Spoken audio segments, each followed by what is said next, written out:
On this week's boiler tip, we're going to talk about a wet layup. We would use a wet layup on a boiler to keep it or to take it out of service for a fairly short amount of time. So if we were going to take this boiler down and bring it back up next week, a wet layup will help protect the boiler. And the way that we provide a wet layup is basically flood the boiler. The chemicals that we put in a boiler protect the metal by absorbing any oxygen that's present. But if we've got air in the top of the boiler, that metal above the water line's not protected. So to do a wet layup, we're going to add additional chemicals to the boiler, bring it right to the boiling point so that we've driven off all the oxygen, and then essentially fill it to the top of the boiler.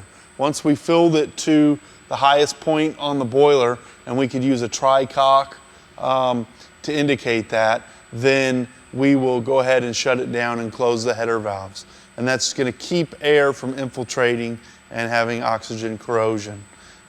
One nice thing about a wet layup is that when we're ready to put it back online, we can simply drain it down to the normal level and start it up.